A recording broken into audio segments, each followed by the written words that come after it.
안녕하세요. 잡박다식 채널입니다. 인생에서 기회는 3번 온다는 말이 있습니다. 정말 그럴까요? 아마 그렇지는 않을 것입니다. 우리 인생에서 크고 작은 기회들이 항상 오고 있기 때문입니다. 다만 그것이 기회인지 알아보는 능력, 잡을 수 있는 능력이 있는가 하는 것이 문제일 것입니다. 오늘의 주제는 기회를 놓치지 않고 잡는 5가지 방법입니다.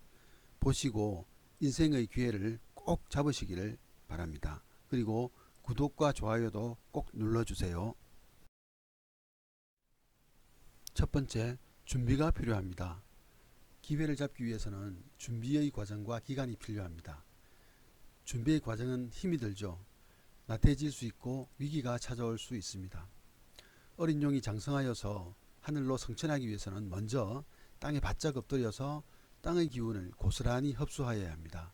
이를 통하여 뼈와 쌀을 튼튼히 하여서 내실을 기해야 승천이 가능한 것처럼 기회는 준비된 사람의 것입니다.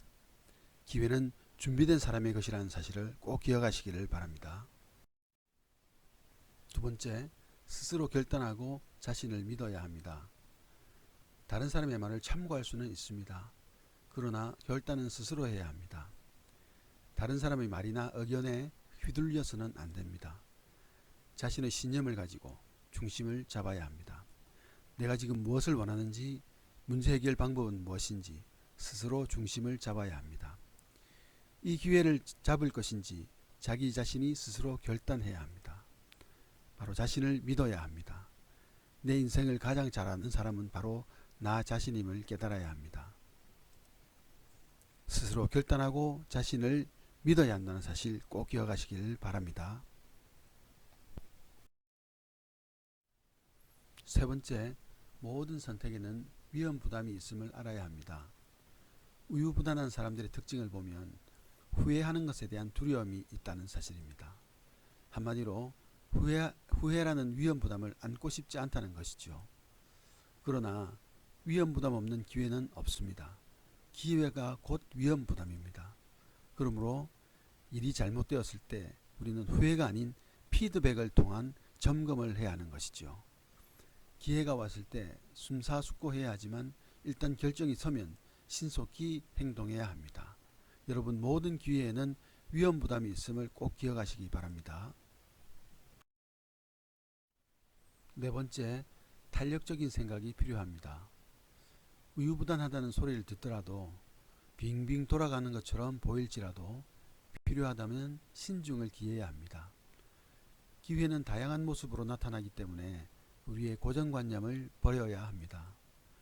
나이, 성별, 직업, 여러가지 고정관념들은 오는 기회를 가로막고 선택의 폭도 좁게 만듭니다.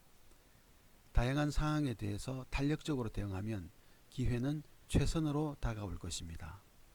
여러분, 스프링 같은 탄력적인 생각이 기회를 확대합니다. 마지막 5번째, 쉽게 이루려고 생각하지 말고 때를 기다려야 합니다. 이 세상에 쉽게 오는 기회는 없습니다. 쉽게 이루어지는 일도 없습니다. 아기가 걸음마를 배우려면 수천 번의 실패와 또한 노력이 필요합니다. 실패를 두려워하지 말고 노력해야 합니다. 기회가 우리에게 다가오려면 때를 기다려야 합니다. 기다리며 가만히 있는 것이 아니라 성숙을 위한 노력이 필요합니다. 잘 될 것이라는 합리적인 희망도 또한 가져야 합니다. 기다림의 시간, 바로 내적인 힘을 쌓는 시간이라는 사실을 기억합시다. 여러분, 힘쓰며 때를 기다릴 때 기회는 우리에게 올 것입니다. 앞에서 기회를 놓치지 않고 잡는 5가지 방법을 알아보았습니다. 여러분, 기회는 기다리며 준비하는 자의 것입니다. 작은 기회를 준비하다 보면 언젠가 큰 기회가 올 때 놓치지 않고 올라탈 수 있습니다. 작은 것이라 소홀히 하지 말고 너무 조급해하지 맙시다. 여러분, 반드시 기회는 옵니다. 감사합니다.